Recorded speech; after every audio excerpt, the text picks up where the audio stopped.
আসসালামু আলাইকুম। আপনি যে কোনো জাতের মুরগি পালন করেন না কেন, আপনাকে অবশ্যই কিছু নিয়মের ভিতরে থাকতে হবে, যেগুলো মানলে আপনি অবশ্যই লাভবান হতে পারবেন। তো সেই নিয়মগুলো কিভাবে, অর্থাৎ আমি কিভাবে মুরগি পালন করে লাভবান হতাম, সম্পূর্ণ বিষয় তুলে ধরে আপনাদের সাথে আলোচনা রাখার চেষ্টা করবেন ইনশাল্লাহ। মুরগি পালনের সবথেকে বেশি যে খরচটা যায় সেটা হলো খাদ্য খরচ। আর এই খাদ্য খরচ আপনারা কিভাবে কমাতে পারবেন? আপনারা চাইলে যদি আবদ্ধভাবে মুরগি পালন করেন, তাহলে এখান থেকে খাদ্য খরচ কমাতে গেলে অবশ্যই লসের সম্মুখীন হবেন। এর পাশাপাশি মুরগির স্বাস্থ্য এবং মুরগি যেন অসুস্থ না হয় সেদিকে অবশ্যই খেয়াল রাখতে হবে। তো আমি যে কাজটা করতাম সেটা হলো মুক্তভাবে মুরগি লালন পালন করতাম। আবদ্ধভাবে যখন আপনি মুরগি লালন পালন করতে যাবেন, তখন কিন্তু খাদ্য খরচটা কমাতে গেলে আপনি লসের সম্মুখীন হবেন, কারণ মুরগি অসুস্থ হবে, নানা রকম সমস্যা দেখা দিবে।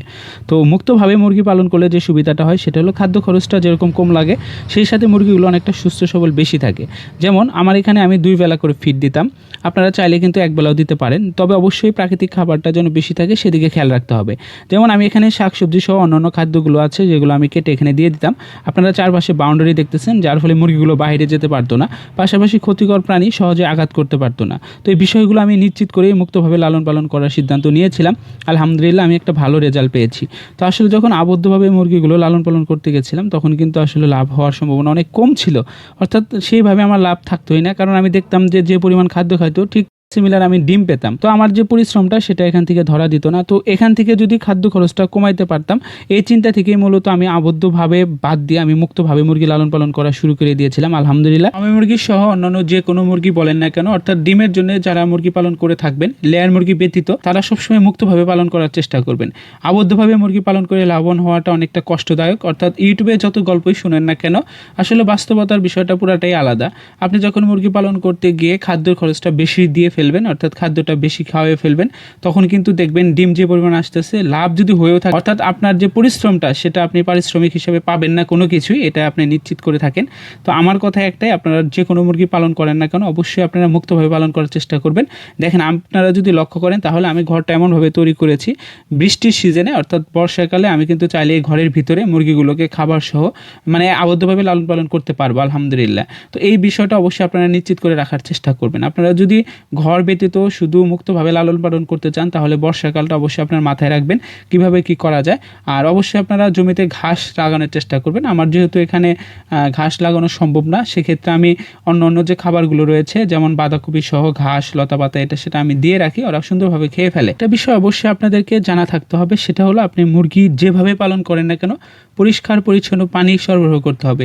পানিতে যেন কোনোভাবে ময়লা আবর্জনা না থাকে, অর্থাৎ পরিষ্কার পানি যেন সবসময় খেতে পারে মুরগি, সেই বিষয়টা অবশ্যই আপনাকে সুনিশ্চিত করতে হবে। আর অবশ্যই প্রতি মাসে মুরগিকে জিঙ্ক, ক্যালসিয়াম দিয়ে একটা করে কোর্স করাবেন। আপনারা আবদ্ধভাবে পালেন অথবা মুক্তভাবে পালন করেন, মুরগি পালনে ঠিক ওইভাবে মেডিসিন যায় না যেভাবে আসলে আবদ্ধভাবে পালন করতে গেলে যায়। তো আপনারা একটা জিনিস মাথায় রাখবেন, আবদ্ধভাবে যখন মুরগি পালন করবেন অথবা মুক্তভাবে পালন করবেন, বাহিরের যেন কোনো মুরগি ভিতরে না প্রবেশ করতে পারে, কারণ বাহিরের মুরগি যখন ভিতরে প্রবেশ করবে নানা রকম রোগ জীবাণু নিয়ে আসবে।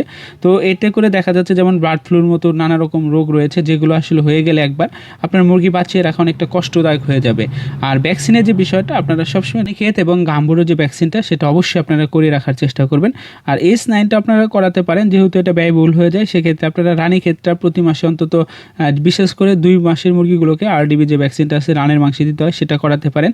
আর যদি সম্ভব না হয় যে রানের মাংস আপনি পাবেন না বা আশেপাশে কোনোভাবেই সম্ভব না, সেক্ষেত্রে আপনারা প্রয়োজনে পানিতে মিশিয়ে খাওয়াই দিবেন, তবে অবশ্যই এখানে গুঁড়া দুধ সহ নানা রকম কিছু ব্যবহার করতে পারেন।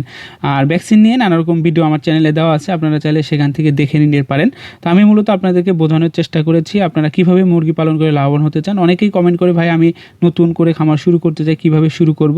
তাদের উদ্দেশ্যে কথা একটাই, ইউটিউবের গল্প শুনে আপনি সরাসরি খামারে আসবেন না, অবশ্যই 2 থেকে 5টা পালন করে একটু অভিজ্ঞতা অর্জন করে তারপর আপনারা খামারে আসবেন। আমি মনে করি আপনারা যদি লাভের চেয়ে যদি শিখার উদ্দেশ্যে পালন করতে পারেন, তাহলে আমি মনে করি অবশ্যই আপনারা লাভবান হতে পারবেন। তো আমি মূলত ভিডিওগুলো তৈরি করে থাকি জামালপুর জেলার সরিষাবাড়ি থানা থেকে। আপনারা কে কোথা থেকে আমার ভিডিওটা দেখলেন কমেন্ট করে জানাতে পারেন। সম্পূর্ণ ভিডিও দেখে যেখানে ভুল মনে হচ্ছে, যে কথাটা আমার ভুল হয়েছে, অবশ্যই আপনারা সেটা তুলে ধরার চেষ্টা করবেন, আমি সেইভাবে নিজেকে শুধরানোর চেষ্টা করব। ভালো থাকবেন আপনারা সকলেই। আসসালামু আলাইকুম।